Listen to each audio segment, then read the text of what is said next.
Shalom, shalom, shalom, libota na nzambe. Na pesi bino bambote, mbote ba shalom ebele sika bozali. Nzamba za kitoko, nzamba za malamu, nzambe na nguya nyonso asali biso isu ngolu kati na pokwa lelo to pusa na isusu devant bandako na bino, na nzela bekla na bino ya bafone na bino, nzamba za malamu ya solo avant to banda lokwa momesano. Miko nyonso nde tozalaka tokangi misu nanu tobondeli na kombo na Yesu. Yawe nzambe na biso na bikamwa topesi yo merci, na pesi yo merci nzambe na mukolo lelo, osalinga ngolu nzambe ya kopusa na liboso ya peuple na yo ebele nzambe, pona koloba na part na yo na tondi yo poza papa malamu, merci nzambe na bikamwa, na ngolu pe choix oyo osali nzambe likolo na nga fenke na porte nzambe parole na yo mukolo lelo, ke mbolo kumwe zongela o molimo mosantu na nzambe, yo kambanga directionne nga ete libota na yo epambolama, mutu moko nzambe bato ebele million na bato nzambe bayoka parole na o Yesu Masia, ete lilobo ekobima kati na pokwa lelo ebakobikisa peuple na yo nzambe, ete libota no ebakotyango na misala pe bamona kembo na yo wana ndezali libondeli na nga, oyebakozala kati na ngo sunga ngai nzambe ya kokommunike pense na yo likolo na peuple na yo, ozwa lokumu nzambe na kombo na Yesu Kristu mosungi ya milimo pe bomoi na biso, amen. Amen, amen, libota na nzambe na pesi bino esu bambote bele, nzamba za bolingo, libota na nzambe, nzamba za malamu, na loba nzamba za malamu po osala biso ngolu, ngolu nzambe to merite te, libota na nzambe, to merite loko te meza ngolu nzamba sali biso esu na pokwa lelo yo mona ngai, na kati na ndaku no esiko ozali ezaka ngolu nzambe, ebele balukaki mukolo bamoni yango te, ebele bakanaki ata programu ezalaki vraiment ya kote ya sango malamu, mais soki nzamba bongisaki te na linga na leka boye te nde na leki lelo na pesi nzambe merci yo poza mutune sengo oyo pusa liboso na nzambe po ya koyoka mate ya pokwa lelo za mutune sengo, nzamba pambola bino libota na nzambe mingi penza koleka ya solo lelo le 24 mars mukone sengo, nzamba poni kaka yo oyo kasango malamu oyo za mutune sengo sepela deja yeba ke za quelque chose makamba malamu nzamba bongisa fenke yo pambola mangape na pambola makati na pokwa lelo, nzamba pambola bino ya solo tolobela ki thème na biso ya mukolo na lelo, tolobi ete thème na biso ezali a-t-il choisi la bonne part?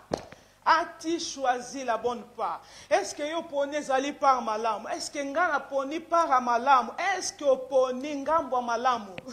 Oponi kota malamu? Ozali yo moko arbitre vina yo, ozali yo moko maître ya vina yo, ozali yonde ozopona, yonde ozali maître vina yo, esika nini yo lingi, par nini yo poni na kati na pokwa ya lelo, ya onde ezali thème na biso a-t-il choisi la bonne part? Est-ce que oponi ngambu nini? Oponi par nini? Ya solo penza yo koyebo se positionner kati na pokwa lelo, par nini yo poni na lisungi ya molimo mosantu na ebete, molimo mosantu azali kati na biso akosunga oyebe sika nini yo zali, oppositionner na par nini molimo mosantu osunga biso, ya solo na lombango esika yo zali, zwa deja Bible na yo, nga pe tozwa makomi na nzambe na Luc, tozwa makomi na nzambe na Luc chapitre 10 verset 38, tozotanga. Comme Jésus était en chemin avec ses disciples, il entra dans un village et une femme nommée Marthe les reçut dans sa maison. Elle avait une sœur nommée Marie qui s'était assise aux pieds du Seigneur, écoutait sa parole.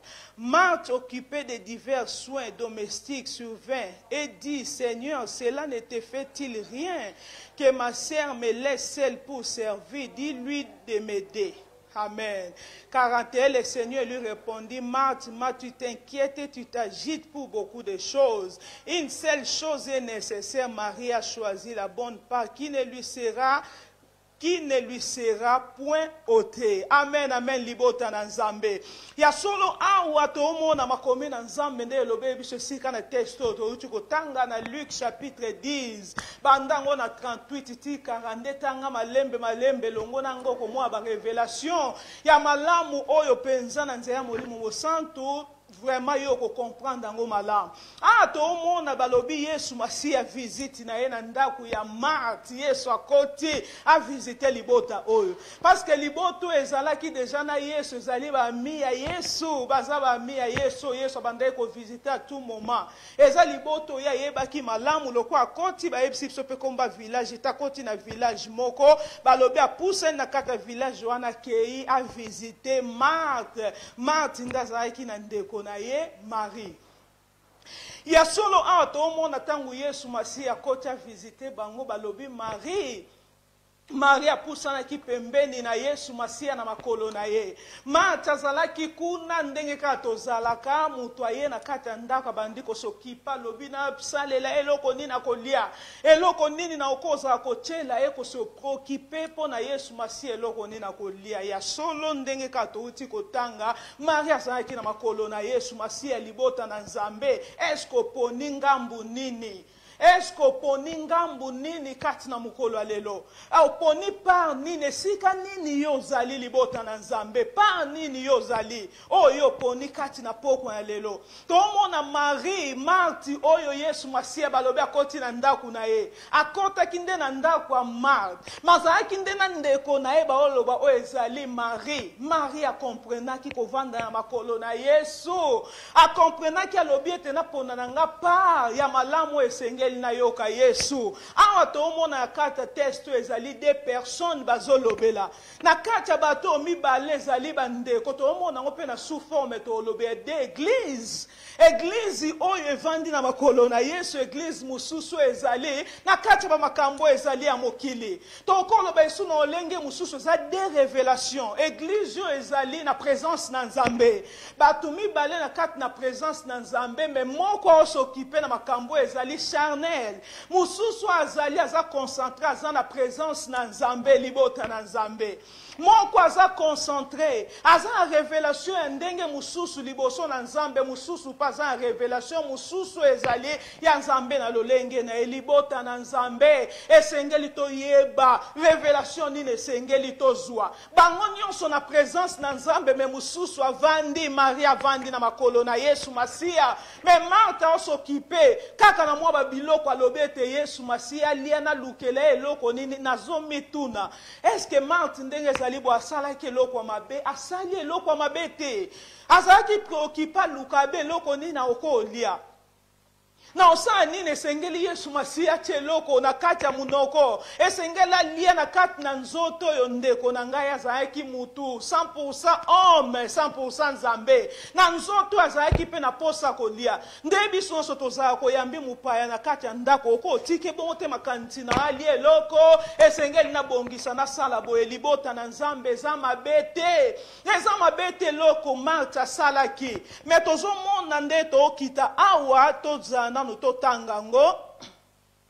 Awa na 40, Luc chapitre 10, verset 40, Marthe, occupée divers soins domestiques, souvint et dit, Seigneur, Seigneur, cela ne te fait rien, que ma sœur me laisse seule pour servir. Dis-lui donc de m'aider. Amen, amen. Tout le monde y a Marthe, Azala qui vraiment préoccupé. Na kata cuisine, mutema na eloko nini ona okozala, na lambe eloko nini ndeto za kaba mama. Na kata cuisine, oza déjà busy libota na Nzambe. Marthe, azalaki bongo ayeko yebisa Yesu Kristo alobi ozomona te nazali vraiment busy tande nazali anazokipe ko tinda tende ko nanga po aya kosunganga libota na Nzambe.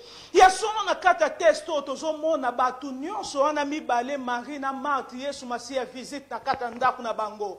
Yesu bango nyonso ba olukaka basala eloko moko ekosepelisa Yesu. Marthe pa sala ki mabete Yesu lezaki eloko moko olinga lobi Yesu Masia Masiya alia na kati ya nzoto awa metomo na mutoyo ayaki a visiter bango mutoyo bango bayaki po oyo akotaki na kati ya ndaku na bango eloko nini mutu wana eloko nini ye alingi libota na Nzambe tomona tango a posé question na Yesu Masiya Yesu azongisi le Seigneur lui répondit Marthe Marthe tu t'inquiètes et tu t'agites pour beaucoup de choses une seule chose est nécessaire Marie a choisi la bonne part qui ne lui sera point ôtée.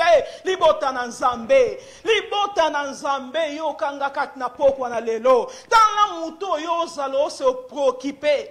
Na kati bombo ino sengeli na sala boepo na Yesu na ngai. Yesu oyo yo ozo mitungisa. Ete na sala boye. Pona ye loko moko na luko ye akokoza la sepela na lambela ende konanga lobi Marthe Marthe.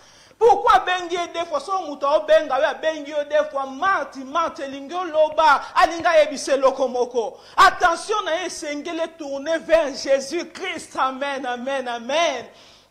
Et tourner vers Jésus-Christ, ndekonanga. Aebisi alobi pourquoi tu t'inquiètes et tu t'agites. Libota na Nzambe Nzamba lingi inquiétude. Nzamba lingi inquiétude libota na Nzambe batumi bale na présence na Nzambe. Mususu alingi na elobi na zana kati makona na Yesu Masiya ponga na yo keloko nina okolobelanga. Mususu yewa na ozala to mon exemple Marthe ezali lokwa ba préoccupation ya kati mokilio libota na Nzambe. Eloko nini par nini yo poni? As-tu choisi la bonne part? Est-ce que yo poni par malamu? Liboso na Nzambe, oponi par nani? Ya église nini ya Marito ya Marthe ndeko langa kati na pokwa lelo. Par nini yo poni ya malamu yo moni? Parce qu'on s'adressait à Yesu, nyonso ebo sala ta Maria zalabo ezali pona Yesu ayoka ye.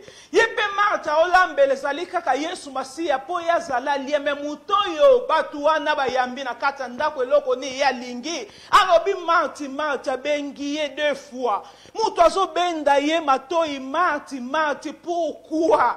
Yesu akoma tibo pourquoi tu t'agites Nzamba lingi agitation te libota na Nzambe. Tokomi na kati ya mukila lelo ya 21e siècle oyo batu bazali likolo. Mukilo ezali batu nyonso ezali mbangu baoluke loko oyo batu baoluke yebani te ndeko na ngai.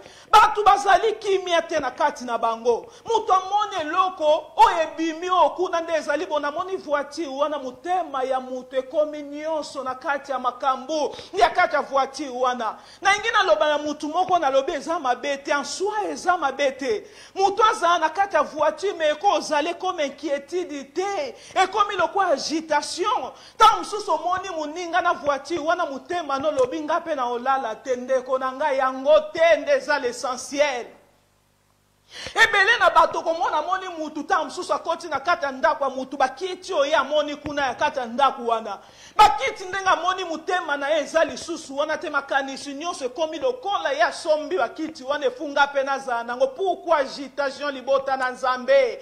Pourquoi agitation batu baza esusu kamite? Makaniti na batu eza kimia te na kata makamba mokilio lokwa Marthe azala kime muto yo zo luko salela Yesu Masiya nda salio na kata mukilio atindio na kata mukilio yo yazali Nzambe ye muto alingaki yo liboso ndeko na ngabe yoka réponse ya muto yo Marthe bandai ko salela.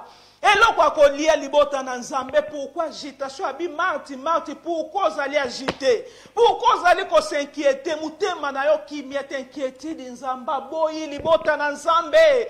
Nzamba lingi biso toza kimia na kati ya présence na ye. Nzamba tindi biso na kati ya mokilio tozali na compte à rendre liboso na Nzambe mukolo moko Nzamba ko tuna biso. Mukilezo ninga na batu baza esu na kimia te. Yo lukaki obeloko ngana zomoni bakiti na ndako mutu mutema na okimia te fuka ngape na zwa wana. Tangu yo juu yango zape kimia te. Oh baza kuna Afriki Nzambe sunganga Nzambe sunganga. Nzambe na bala ndoko mona préoccupation mutu Nzambe poto Nzambe sunganga.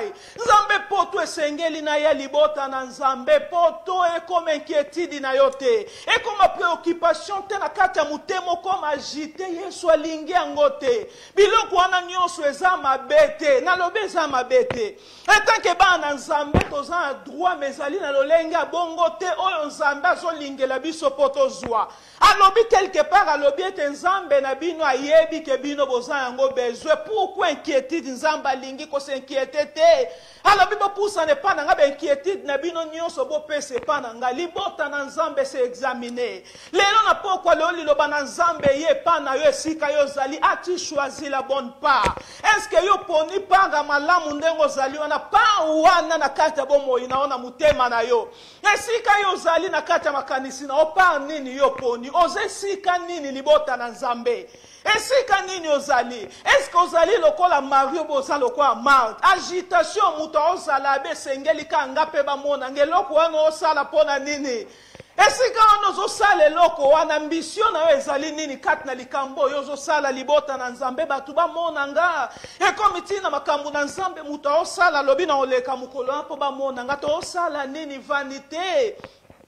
ezatina te liboso na nzambe peuple de Dieu esengeli biso topusa na liboso na nzambe makanisi na biso préoccupation na biso ezala no liboso na makambo na nzambe yo na kati na tango nga na oteya mateya oyo par nini yo pona esika nini yo ozali mama papa oyo ozolandanga esika nini yo ozali préoccupation na yo ezali nini mutu wana nalingi musala wana mutu okende ti koboma mutu alobi chef wana na kolongola ye nga ya koboma ye mpona koma esika wana ndeko na nga tokomi wapi lelo par nini ati choisi la bonne part est-ce que yo poni para malamu ndeko mwasi mobali esika yo ozali par nini yo poni pourquoi agitation inquiétude nzambe alingi te nakosala boyo ngai na kati ya libala mutu esika ye azalaki obi na kolongola mutu wana na kati ya libala na kolongola esika azali efunga nazwa place wana ndeko na nga par nini yo poni esika nini yo ozali ozoyokanga kati na pokwa lelo eloko nini etungisa mutema na yo lobi na kolala te mutu avandi bomakanisi kimia te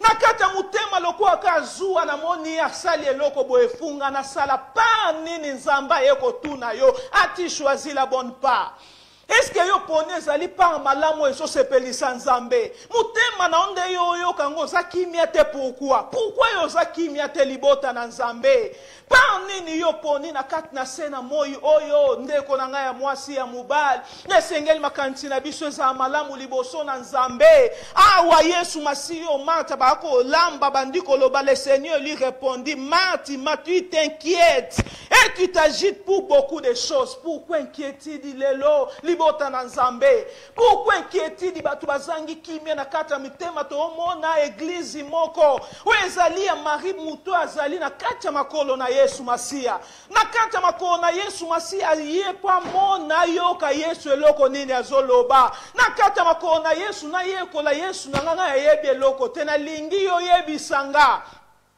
nalingi yo lakisa ngai papa eloko nini eza ya mutu ya yebisanga mutu avandi akoyekola sa akomikitisa akoyeba mingi mpe toomona na 42e verset babi une chose est nécessaire Marie a choisi la bonne part qui ne lui sera point ôtée Yesu masihi abandai kolambela Marthe abandai kozagite pas à l'inquiète o abandai koluka abina lambele biloko alobi une seule chose est nécessaire eloko moko kaka eza nécessaire libota na nzambe eloko moko eza nécessaire na kati na se na moi nde biso tozali eloko moko eza nécessaire ezali kozala na makolo na Yesu ngambu malamu nga na ye koyebiso kati na pokwa na lelo ozala na ngambu na Yesu Masihi asepelaki alobi kosinquiete te biloko nyonso ya mokili ekomi boye mpona nini libota na nzambe mutu azalaki wapi azalaki na Londres abi na ingi nakende na nga Suisse batu bazotonda te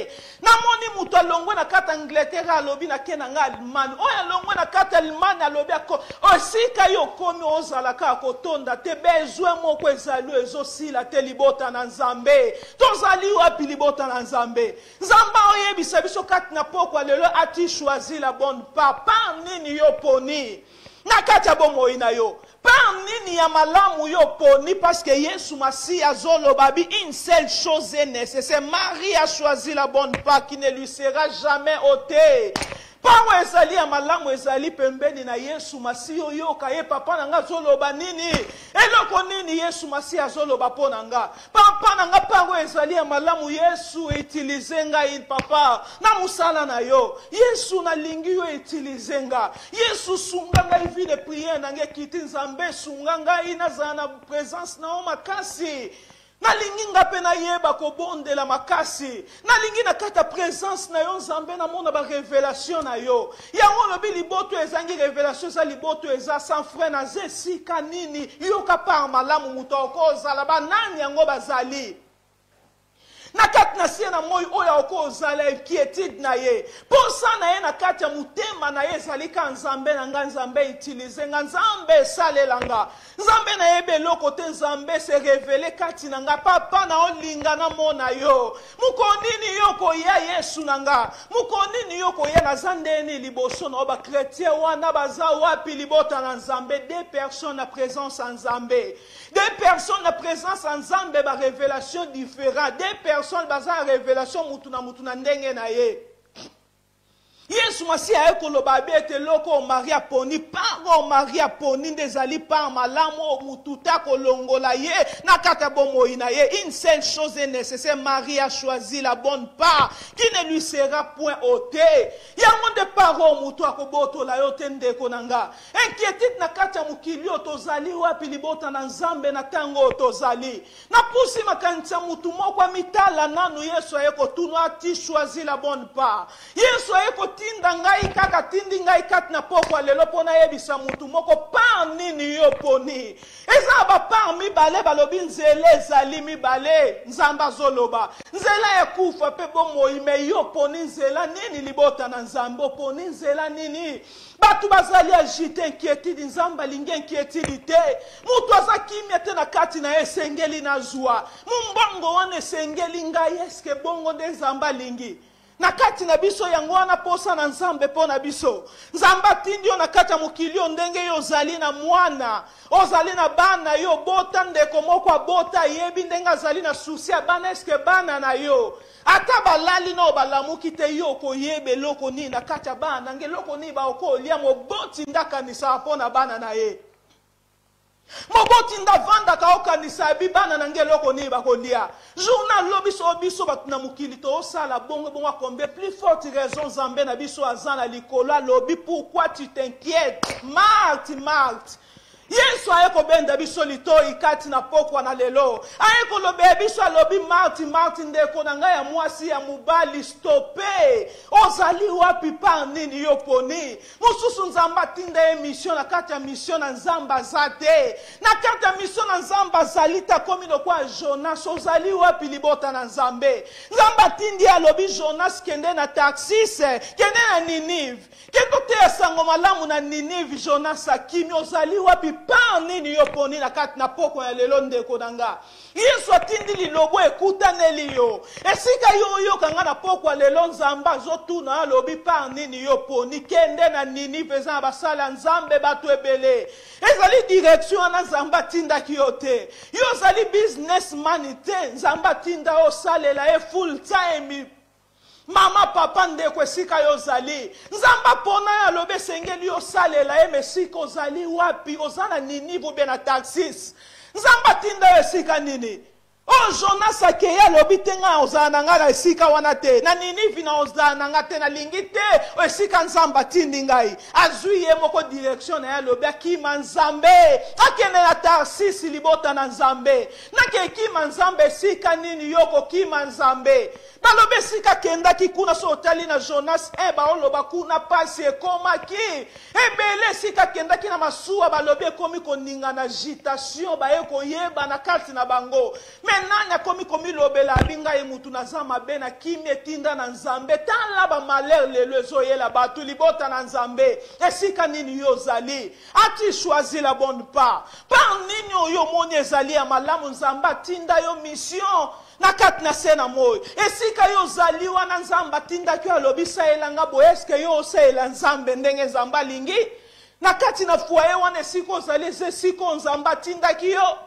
esika yo ozali na kati ya libota wana eza esika nzambe atindaki yo ndeko na nga bato ekomi désastre na kati ya mokili moto aolinga lokwa akima nzambe ayebisi alobi kende na gauche alobi ngai ya kokende te na kokende na droite tomoni Jonas suka na ye ezalaki wapi Jonas suka na ye ezalaki nini baye kobwaka ye ntina mai babi mbisi emeli ye 3 jours na kati ya libumu ya mbisi ndeko na nga nzambe alingi te mabe ekomela yo nzambe aye kointerpele yo kati na pokwa lelo mwana nzambe mosali na nzambe esika nini yo ozali eske osalela nzambe ndenge ye alingi esika nini yo ozali osalela nzambe ndenge ye alingi eske ezali mpo na nzala biloko ya mokili alobi pourquoi tu t'agites marti pourquoi agitation lokwa Naomi pourquoi est-ce que ezali nzala Naomi alongoli libota esika ezalaki na Betlehem libota na nzambe ozali esika nzambe apona oyo ya malamu eloko nini shwa nini yo osali kati na mokolo na lelo Naomi avandaki malamu na Betlehem balobi nzala ekoti na mobali na ye na bana mibale ndeko molingami kati na nkolo lilobo eyeli kaka yo na marksi oyo ezali mwa oyo ezali ya résurrection babi 3 chiffre 3 Yesu Masiya asekwaki esengeli sekwe bakokota na kati ya bomoi no mesika nini ati choisi la bonne part par nini yo poni na kati ya poko ya lelo nzamba ye ko interpele yo ndeko na nga tala Naomi awana libota na ye na mobali na ye bavandi alobi te esengeli mpona nini tolongwa na kati ya mboko biso tozali na Betlehem te esengeli biso todeplace mpo toke quelque part ezali awa esika tozali nzala libota na nzambe likolo ya nzala yango wana nde bango par basalaki babi tolongwa esika bakendaki ezalaki ndenge nini libota na nzambe eza interpellation nzambe alobi esengeli yo choisir esika nini par nini yo poni oyo ezali ya malamu par nini yo poni par wana oyo ezali ya malamu eske ezali agitation ezali inquiétude mwana nzambe bandavanda makambo na ye ezali susi epa na nzambe te susi na ye ezali mpo na makambo na nzambe te nzambe nalingi namona yo nzambe se revele kati na nga bato wana baza wapi bazali wapi libota na nzambe oyo kovanda oloba bi nzambe nalingi yo Yesu Masiya nalingi te mokolo yo koya na zanga nzambe sunganga conduite nange eza ndeni liboso na yo Marie pembeni na Yesu Masiya elingi koloba mutu azoluka révélation na nzambe mutu azolinga lolenge mosusu nzambe se revele na ye nazala liboso na nzambe esengeli nga nayoka ye eloko nini mobali na nga alingaka nzambe alingi nini mpo na biso alingi nini mpo na biso etamboli na biso esengeli tozala ndeni nga naza na kati na se na moyo oyo esengeli nazala ndenge nini mutu wana aza na makolo na nzambe susi na ye objectif na ye ezali nzambe liboso Yesu Masiya azala feste azala mutu ya liboso na kati ya bomoi na pourquoi susi ya mokili oyo batu baza esu kimia te esengeli nazwa mbongo ya aza nango lokwa akanaki alobi na 2020 esengeli nazwa mbongo alokwa mbongo ekoki te mutu aza kimia te na kati na ye esengeli ka nazwa azosala to bakayo bakasi ya nzoto kaka pazwa eloko wana vanité de vanité Ecclésiaste alobi vanité de vanité alobi ezalaki yango wana oyo toomona lelo biso tokoleka bana biso bakozala biso toomona bango bakomona vanité loko ya sika eza te na kati na se na moi eloko nini obungisa mutema na yo obungisa molimo na yo obungisa bomoto na yo likola makambo ezali ya mokili oyo ndeko nanga mutu na kati ya musala lobi lokwa nga ya kati ya kompani efukaka nga na bima na kati na mukonzi oyo esenge nga na bima na mukonzi po ngai na matagrade esiko nga nazali na moni ekoka te liboka na nzambe ati choisi la bonne part libota na nzambe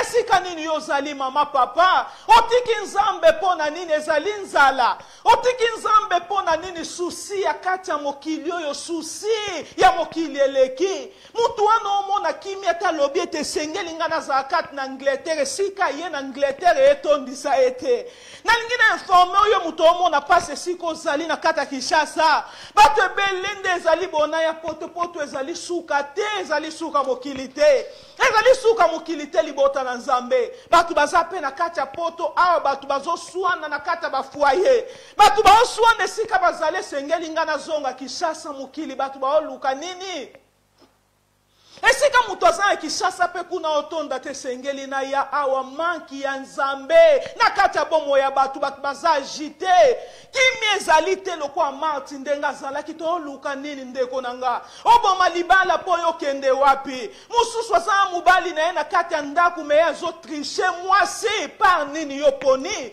na kati ya mariage mwasi aza kimia te namoni ke mubali onde ezali bo akoki na nga lisusu te bakamaradi oyo yalandi bakamaradi oyo yalandi babandi opesa ye bakonseil mabe amoni baninga na ye soki ndeni vi baomena alobi te libala eza ntina ata bandi kolanda abe esengeli nga nabima na nga mpe libanda esengeli nga mpe nakesa vi na nga par nini ati choisir la bonne part ndeko na nga esika wana esengeli nga kaka nakoma na niveau wana ya niarki poto ngai mpe nakokoma nakokoma poto mutu akomi kotekisa nzoto bisika nyonso mpo bachekere esika nyonso okende na ambasade mutu nyonso amoni mukonde esengeli ata ngai nabima na ye mpo nga na ya poto ati choisir la bonne part ndeko na nga eske yo poni ezali par malamu oyo omona wana esepelisa Nzambe osimba bakisi olobi mpo mobali alinganga mingi na kata libana nange sengeli nga na simba bakise sengeli na chela mubali wana eloko wana na kata bolingo nanga paske mubali wana na kanga ya mona isusu eloko te ati choisir la bonne part ndeko nanga mwasi eske wana ezali paro ekomema yo musika eske mubali na kata bomoi na bayebisi yo balobi kisi libala ezali yo kanga mubali esengeli ochela ekisi na kata biloko libota na Nzambe tokomi wapi makambo toomona eza désastre mususu aza mubali alingi talobi akomi mabe mwasi azali na mubali wana mabe mubali wana mwasi wana mabe tookende wapi libota na Nzambe otika mission na Nzambe misu basali na Nzambe abengela ona kata likambo mususu alobe sika ngai azali wana tetete ngai akomi na nga makambo mususu atiki mission na Nzambe lokwa Jonas alingaki Nzambe atiki nini via lobi na kena Tarsisi na kima Nzambe eske créature nyonso eza ni liboso na Nzambe nyonso eza kachete liboso na Nzambe azomona kuna na nord aomona na sud okima Nzambe wapi makamba mokili libota na Nzambe memi na kata bana Nzambe makambo ekomi kodomine ezali ya mokili tokende wapi libota na Nzambe mbongo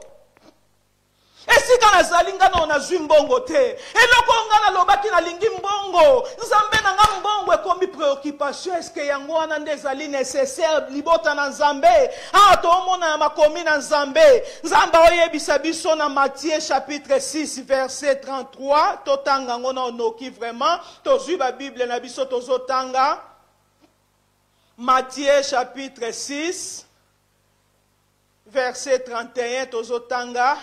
Ne vous inquiétez donc point et ne dites pas que mangerons-nous, que boirons-nous, de quoi serons-nous vêtus, car toutes ces choses ce sont les païens qui les recherchent. Votre Père céleste sait que vous en avez besoin. Libota na Nzambe. Alobi makambo wana nyonso inquiétude Nzamba lingi inquiétude te.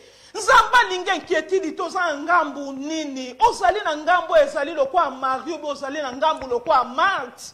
Osalela nani yo loboza mwana Nzamba lobi bo mitungisa matepo na biloko wana eloko ni tokolia eloko ni biso tokomela lobi alobe eza bapaye nde bango bamitungisa maka Nzambe na bino papa na bino ayebi ke bino boza yango bezwe libota na Nzambe tosepelisa Nzambe tango ekomi mabe mikolo ekomi ya kotanga ndeko na nga ta batu na bandaku ta ba pandemi batu nyonso senge balata ba maske libota na Nzambe elobelo loko te ozaki na mutu moko azaki ndeko na yo lobi lelo mutu wana zata kufi briskema tala batu nde bakomi na kati ya mokili oyo libota na Nzambe to se préparer Yesu Masi azoya alobi na 33 alobi ete alobi cherchez premièrement le royaume et la justice de Dieu et toutes ces choses vous seront données par-dessus. Alobi luka na bokonzi ya likolo pourquoi oza kosinquiéter bokonzi ya likolo nde ezali ki na kati na se na moi ndeko na ngai ya mwasi ya mubali sango malamu yango eyeli yo komitungisa te mpo ya makambo wana koloba te eloko nini ngai ya kolia lobi papa na bino ndenge yo obongisaka mpo na bana na Nzambe oyo aza ya likolo ayebi yo Aobongisa pona yo aobongisa pe pona nga pourquoi inquiétude nzamba lingi inquiétude te et comme le quoi agitation on est la makambu ya nzoto le quoi Martha zala ki mati mutu ayeko tuna Yesu Masia alobezo mona te ke Marie atiki nga moko na kata cuisine sika na zali makamba mokili batu bakomi agité na makamba mokili to mona batu nde bazali kimia te libota na Nzambe to mi pese pa na Nzambe to longo la makambo nyonso ezosepelisa Nzambe te topusa mitema na biso loba na Nzambe banani wana baloba Nzambe se revele na nga nani akopusa liboso na Nzambe loba Nzambe na lingi na mona yo Nzambe salela nga ngolu na yo mukona suka na lingi na zanga teske batu moko bayeba mukona suka bazali awa libota na Nzambe na oteya batu moko baopense ke mukona suka ezali batu moko nga na oteya baoyeba ke babi vi mususu ezali après vie o biso to vivre bazali ou bien yo komisika na kati na sena moyo olobe silinga suka na nga awa bosani l'essentiel une chose est nécessaire. Marie a choisi la bonne part paro ya poni mututa kolongola yango oko pesa nga biloko na kolia lobi na oyoka isupo sa kolia ndeko na nga oko pesa nge lambe ko bebe ko kiko pasuka oko pesa nge loko soki pe nini ndako eko koma ya kala na komo luka na changer komini soki nini na linge sika on a été mes parents Maria poni et mutako longola était une seule chose balobi ka pa moko Maria poni moko balobi mi balete ya bokonzi na likolo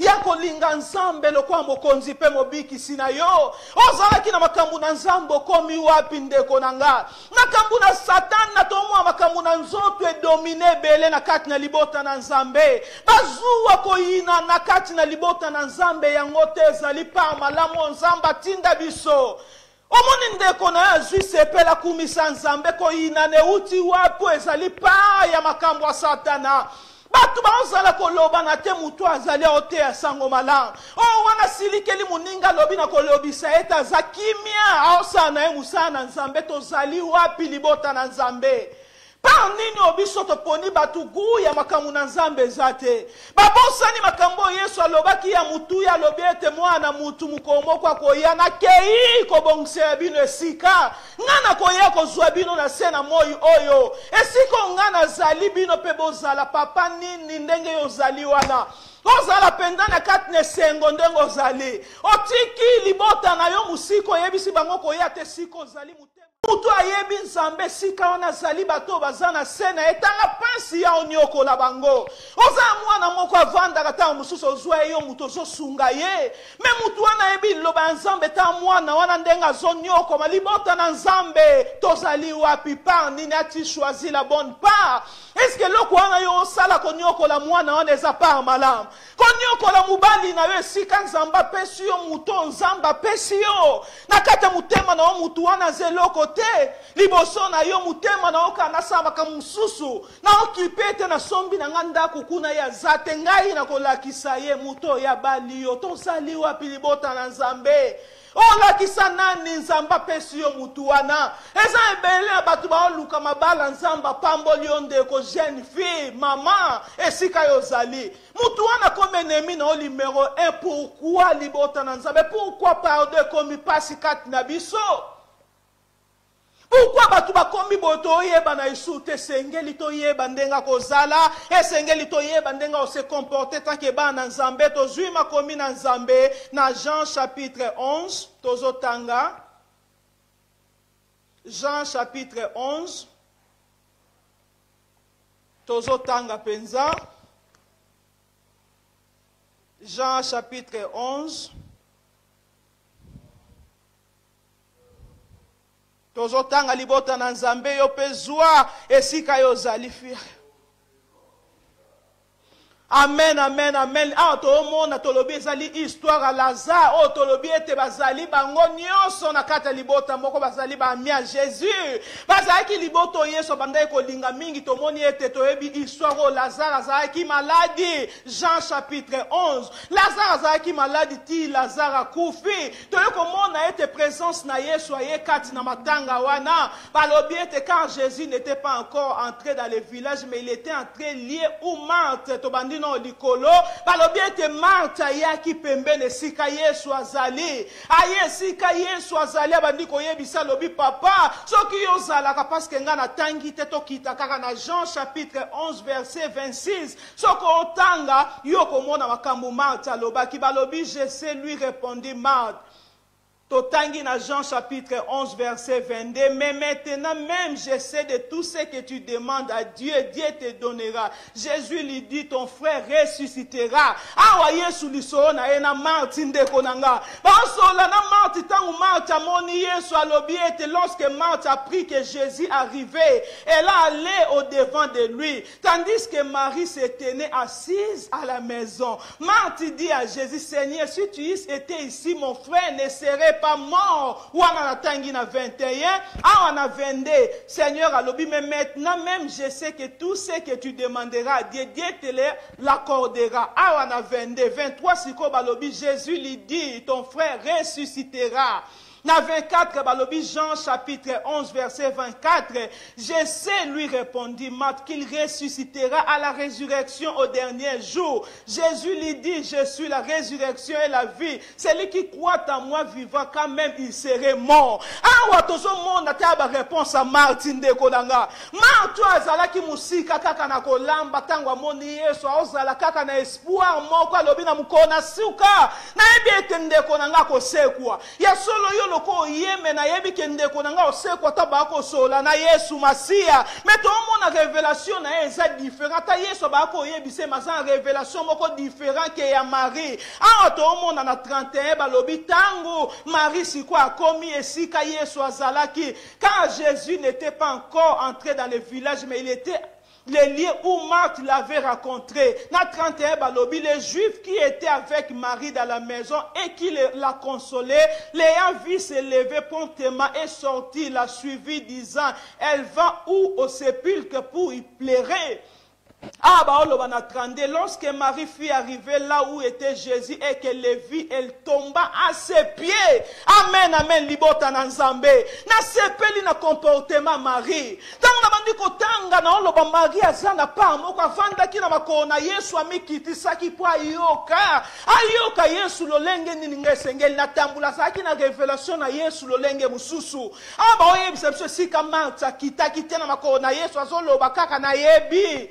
Ndeko nanga kosekwa na mukona suka kosekwa mais awa tomona Marie dès qu'ayoki Yesu Masia yeba lobi Marie fut arrivée là où était Jésus et qu'elle le vit elle tomba à ses pieds balobi akwei mbala moko na makona Yesu Masia akwei balobi na 33 Jésus la voya pleurer elle et les Juifs qui étaient venus avec elle frémit à son esprit et fit tout ému balobi Yesu Masia yoki mawa bandiko tuna 34 il dit où l'avez-vous mis Seigneur lui répondit-il viens et vois Jésus plaira amen amen libota na nzambe awa tozomona Marie avandaki na makona Yesu ta comportement Marthe telema ki kaka tomona tina se Marthe azalaki kaka o comprendre te azaka na révélation na Yesu lolenge Marie azalaki te Marie akwei na makona ekoloba ete Yesu Masia naza mutu mususu te Yesu yondo zali sungi yo zali liloba suka lokwa na moni yo na okokende sika musuta kwei na kata makolo na ye na Yesu Masia balobi pe Yesu ayoki mawa est-ce que Marthe tango azalaki na Yesu babako solo la réaction à Yesu awa na présence à Marie échanger libota na nzambe échanger parce que Marie azalaki mutu akoyoka ayebaki Yesu azali nani esengeli na sani to mona tana 39 kaka na lisolo na Jésus dit ôtez la pierre Marthe la sœur du mort lui dit Seigneur il sent déjà car il y a 4 jours qu'il est là Ozoyoka Marthe azoloba Yesu aloba bolongola libanga lobi ete déjà komi kolumba solo parce que ça déjà 4 jours et sali ke azali azan limitation ayebi révélation na nzambe te Marthe a comprend Marie ayebi révélation na nzambe Marthe a comprendre te révélation na nzambe otozana ya zanani libota na nzambe Otozana ya zanani ta Marie réaction na babi Yesu aleli. Ayoki mawa. Pourquoi ayoki mawa tangu Marie akuei na makolo na eto yeba. Tozana révélation na Nzambe. Toyeba Nzambe alingaka nini libota na Nzambe ati choisi la bonne part. Par nini ya mutu ya yoponi. Ozali esika nini libota na Nzambe. Esika nini yo lukela Yesu. Par nini ya koyina baninga. Par nini ya mutema libanga. Olobete ya komona. Muninga zuate. Esengona ezali mutu musua zuate kaka yo. Par nini yo poni na kata libota ndengo zali wana eske famia mubali na oba ko pambola matena nzela na olo kwa yo ye na libota wana par nini yo poni. Eloko nini yo kana kina kata mutema na yo ndeko nanga. Ya solo soto omona kaka to opusa na awa na makomi na Nzambe na Jean chapitre 12 to omona après résurrection ya Lazare. To omona Yesu Masia ke ili susu kana ndako ba marti poto tangite na Jean 12. Soko tangi ko banda premier verset so omona Yesu Masia ba yambie na kati ya ndako wana ndeko nanga. To ba yambie to omona kaka Marie oya zalaki ayeba ki révélation na Yesu. Totangango, 6 jours avant la Pâque, Jésus arriva à Béthanie où était Lazare qui avait ressuscité des morts. Là, on lui fit un souper. Marthe servait, Marthe kaka ko servait. Ye kaka et Lazare était un de ceux qui se trouvaient à table avec Jésus. Avec lui, avec Jésus, Lazare n'a pas commis la communion en Nzambe. A commis la communion na Yesu Masia, lobi mutu asunginga babia zaiki na table na Yesu Masia. Esengeli tangu Yesu asale biso bolamu koma na communion na Yesu. Lokwa Lazare azaki babe avande sika moko na Yesu emona na unité. Mutu apusa na zo reconnaître lobi yo kaka. Esengeli ungana za nayo. Ah to omona na 3e verset, Jean chapitre 12 verset 3. Marie ayant pris un livre des parfums de nard pur de grand prix, oignit les pieds de Jésus et lui essuyait les pieds avec ses cheveux. Amen, amen, amen. Libota na Nzambe. Et la maison fut remplie de l'odeur du parfum. Quand Marie ou anato omona libota na Nzambe parce que ça qui na révélation. Dans le siko ya yebi kaka balobi kaka na makolo. Na makolo Yesu Masia ye lisusu asopi parfum babi parfum ya mutuya. Elingi koloba mutu wana zo reconnaître na bomo inaye. Azo reconnaître moni bikamwa na Nzambe na vina eza révélation mususu ya Yesu. A pompe parfum na kati ya makolo ya Yesu odeur balobi ete panzani ndaku mobimbo adora ka Nzambe ndenge nini libota na Nzambe. Adoration tala Marie. Ayebi par malamu esengeli ya zoya wele la cuisine te.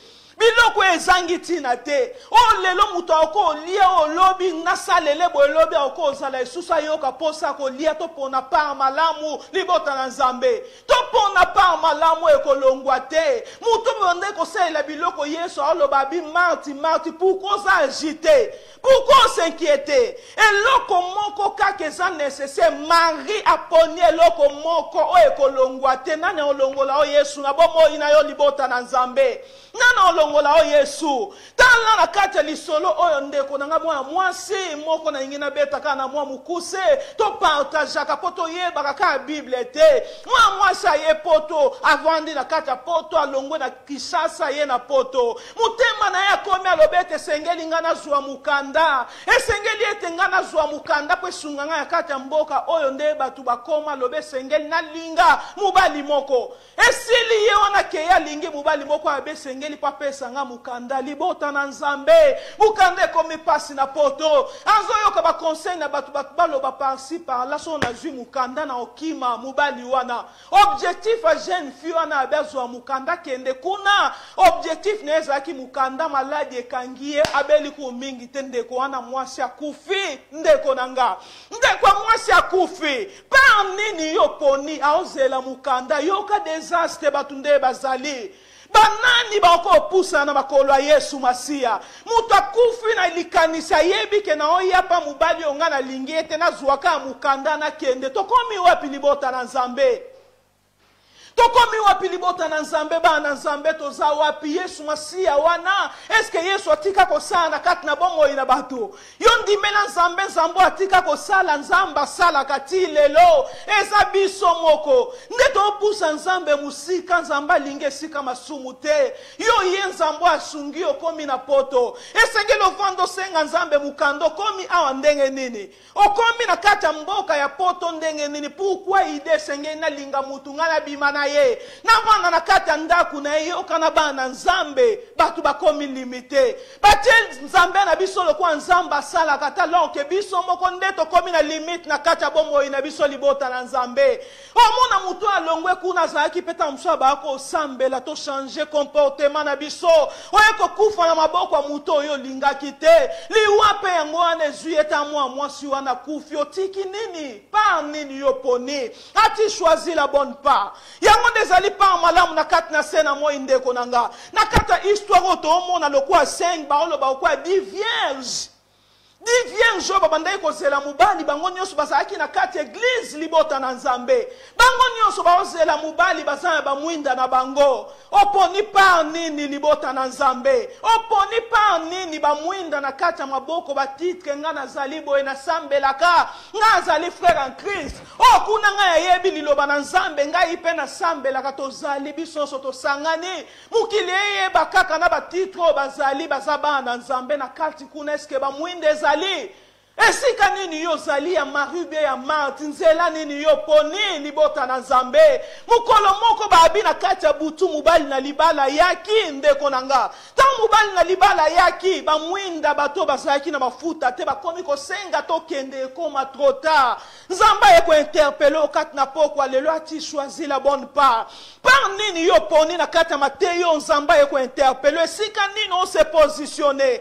posa mutema no esika nini yo zolala makanisi no eza wapi susi ya mutema na yo oza isukimia te na kati ya bomoi na yo agitation na longwa amboka mabe esengeli na France nde bien mutakoma na France bato baza na France bakoma luka ba ya Angleterre baza Angleterre posa na ye komi akende Kinshasa libota na nzambe tozali wapi peuple de Dieu tokomi wapi makamba mukile komo domine ba na nzambe makamba mukile zui place na kati ya mutema bato tel point bato babosani ke nzamba zalaka bato babosani ke Yesu Masia koya mukolo moko libota na nzambe tozali interpeller à travers mateya oyo nzamba ye koyebiso zali wapi muto obomba lobe loko moko muto na vandi ne 2 personnes baza na kati ya mbeto na ndaku moko babala na me oyo azokana muninga zela nde tozali boyo ozokana obe avrile okoka te décision na zweli ye muto azalaka na ndaku moko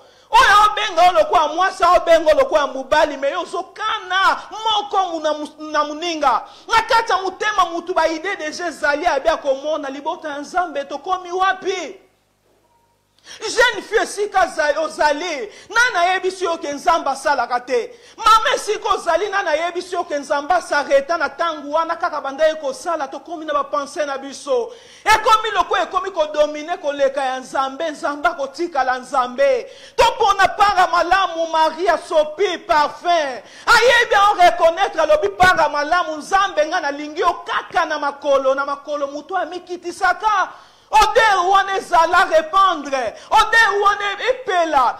Ezala vraiment solo kitoko na kati ndaku wane sika ya zali. Ode wane zali adoration ya ozala liboso nzambe na yazo reconnaître nzambe na zaka na yo.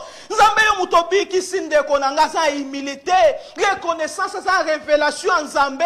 Tout le monde babi ba geste à Marie nyonso bande ko sala Yesu bande ko sepela.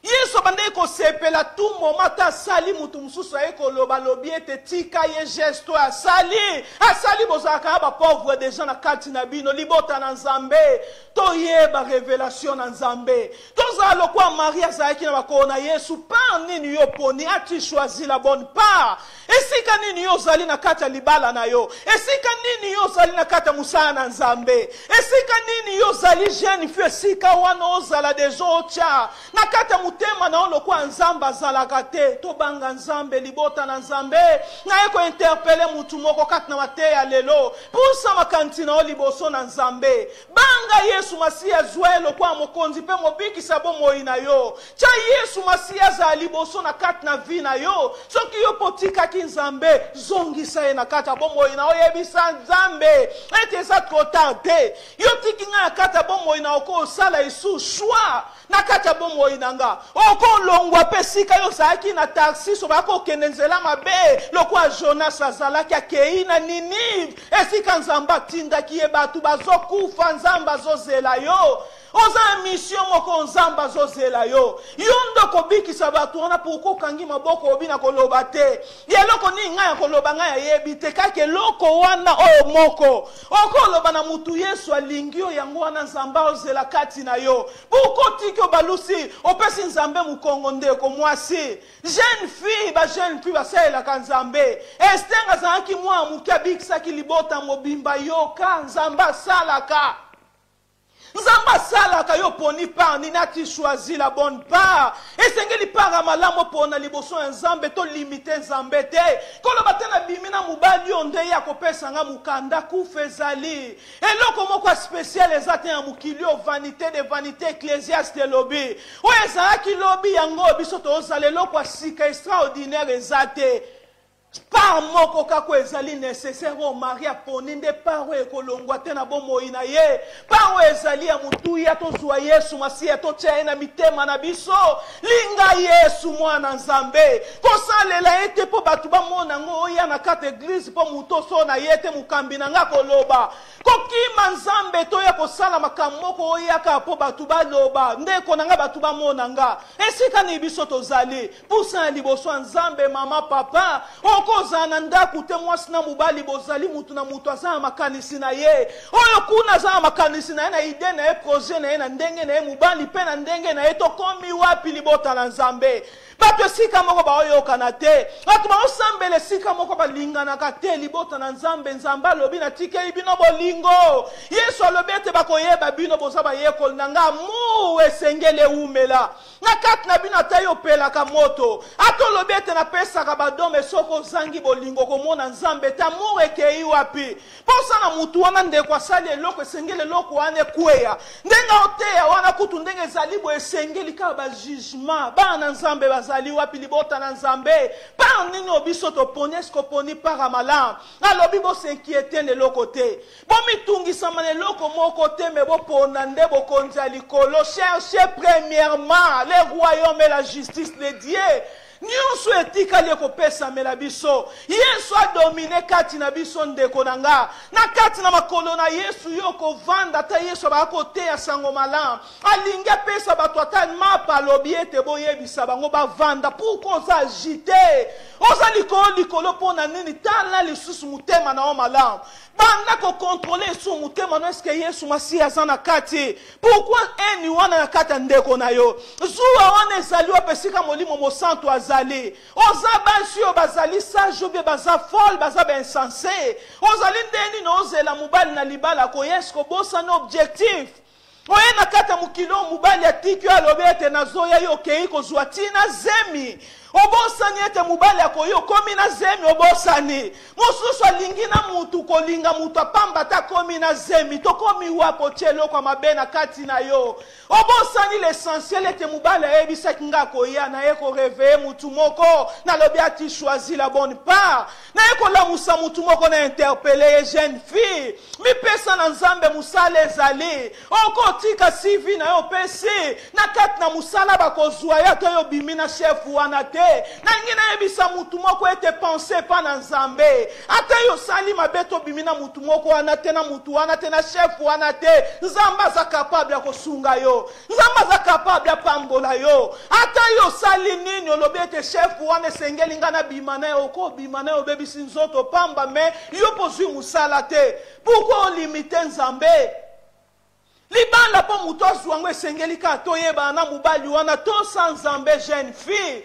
musali na nzambe siko ozali banga nzambe tondimela yesu lokola mokonzi mpe mobikisa bomoi na biso yesu masiya azala fongola azala ki ya bomoi na biso tia nzambe liboso makambo nyonso toluka bokonzi ya likolo eloko wana nde eza nécessaire toluka bokonzi ya likolo nyonso epesamela biso tolongola agitation tolongola bapense ebelebele siko ozali ndeko na nga longola makanisi ete na kozwa yango na boye totie limite liboso na nzambe nzambe azalaka limite te akosalela yo enini te yo simba kisi mpo mobali alinga yo enini tosimba kisi mpo nzambe asunga libota na yo asunga fami na bino mpe bokoma bato babenga bino lobi salela nzambe na motema mobimba tosa nzambe zala na esengo ya yesu masiya na kati ya motema na yo yesu natiki libota na nga na maboko na yo yaya kosalaki ndumba te mpo liesa baleki na yo baleki wana tika bango na maboko na nzambe nzambe akosunga bango ata yo oza te yesu nzambe azali mpo na bango akosala bango bolamu tomipesa epa na nzambe libota na nzambe totya nzambe ezala feste koliesa libota na yo boye na makambo oyo omona te ezali ya mabe ya se na moi koliesa bango mbongo ezali ya mabe te koluka eloko moko tobi na liesa bango na ndenge mabe nzambe akosepela te alobi bandeke na likolo bango kutu balonaka te eloko te me nzambe aliesaka bango bongo biso oyo tozali bato toabana na ye tosenkiete te tozala agite te eloko eza nécessaire ezali kaka moko oyo marie aponaki aponi bonne part ya kozala na makolo na nzambe tozala pembe na nzambe mpo toyeba révélation na ye tozala présence na nzambe tokoyeba eloko nini nzambe alingi ekoya na yesu masiya ekozala tokozala surpris te ozala te loko oyebi tokozala deja oyebi mpo nzambe bando interpele otala oyebisa otanini oyo tokomi ntango bato baozala agite oyo bayebi nzambe te okozala kimia na pusi makanisi ya mutu moko nakomi na suka mateya na ngai nalingi nayebisa yo pusana epa na nzambe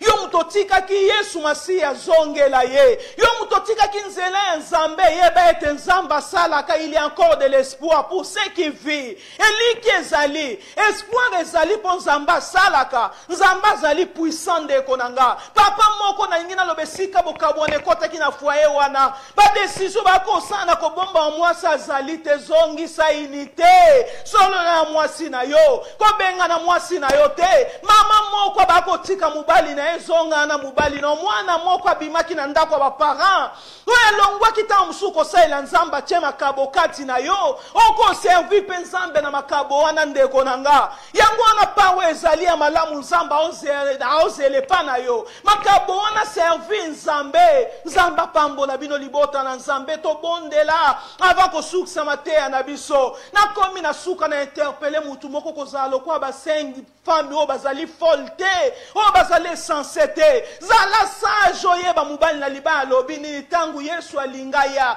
tozala pre ya korecevoir yesu tozala pre ya kokota na bokonzi na likolo nyonso eza vanité na se na moi oyo eleki ezali yesu masiya bokonzi na likolo wana nde par malamu ati choisi la bonne part wana par malamu bokonzi na likolo ndeko nanga komona yesu balobi ezali libela na libela bolingo na biso eza na se na moi ekoketi likolo ekosila te linga yesu ndeko nanga zongela amour wa yesu banda kotuna ye mpe makambo yesu nanga nalingi namona yo conduite nanga eza nde nini papa sunganga na se na moi nalingi nabima te musika na yo nalingi nazwa zema mutu mosusu te yo oza mobali nanga nazali eglize oyo ozozela mpo ya kozwa topusana makanisi na biso liboso na nzambe eza par malamu oyo toponi ezali ya yesu masiya azala kati na biso toza na makolo na yesu totosa yesu toyeba kobanga nzambe na biso azala mutu ya liboso na bavi na biso yo mutu oyoki liloba na nzambe oyo tokangi misu na biso vraiment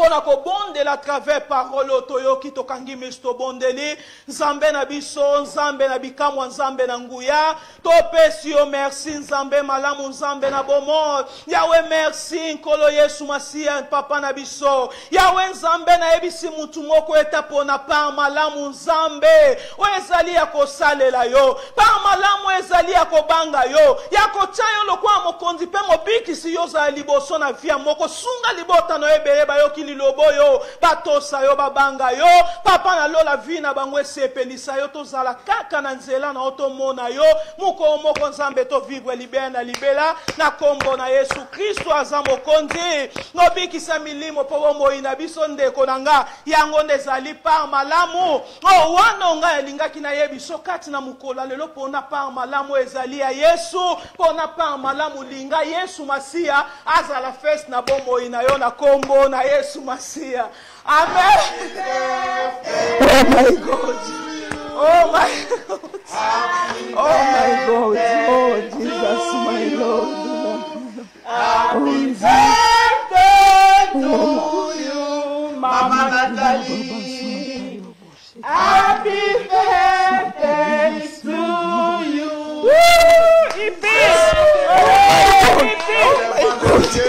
Hallelujah. Oh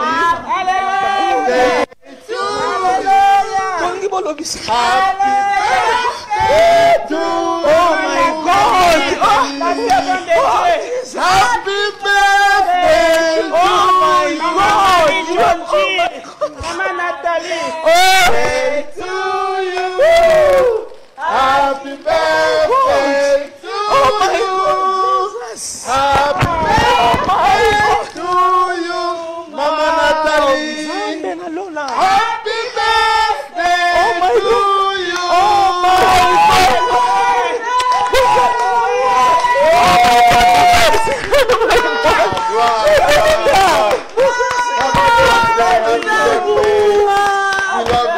my God bless you. Wonderful day for you. Jesus. You deserve it. Tu le mérites. You deserve it.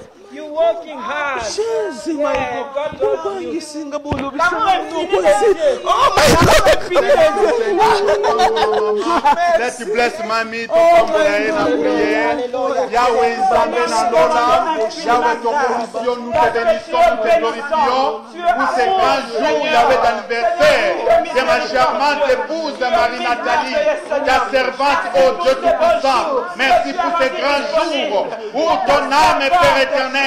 Ta servante, mon Dieu, Maman Nathalie, était née. Maman Marie-Nathalie était née.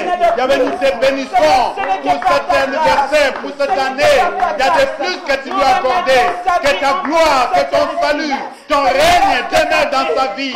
Qu'elle soit bénie. Continue à agir puissamment au travers de ta servante. Bénis ta servante. Que ton l'onction royale, l'onction du Saint-Esprit, continue à la protéger, à la diriger, à l'utiliser puissamment pour ta seule gloire. Bénis ta servante éternelle. Que ce jour soit pour elle un très grand jour, Yahweh, au nom de Jésus, dans lequel, Yahweh, tu vas continuellement te glorifier. Bénis ta servante, Maman Marie-Nathalie Tchonji. Sois bénie, sois bénie, au nom de Jésus. Que sa tête se tuile et que son onction déborde au nom de Jésus. Et sa coupe déborde. Oh my God. Alléluia, alléluia. Oh my God. We celebrate. We testify. Oh my God. We celebrate. Oh my God. So we're not talking. Oh my God. Who's selling anything? Oh my God. Oh Zambé.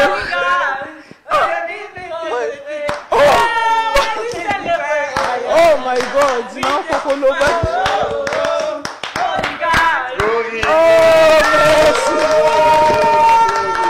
God bless you, people of God. Today is a wonderful day for my beautiful wife, the woman of God, Mama Marie-Nathalie. God bless you. This is your day. Enjoy, my darling. God bless you.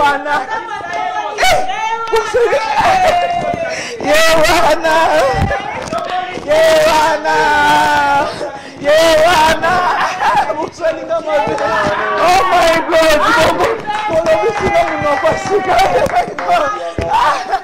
Oh bolobisinga munopasi. I love you. Ah my God, bolobisinga. Oh my God. Bolobisinga munopasi. Oh my God. You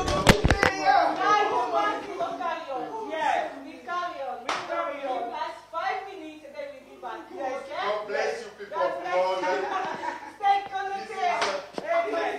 A wonderful day.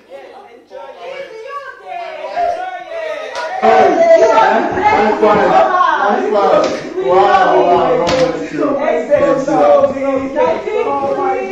It's about my birthday. Today is your day. Enjoy it. It's about to happen. I love you so much, my wife. I love you so much, the mother of my children. I love you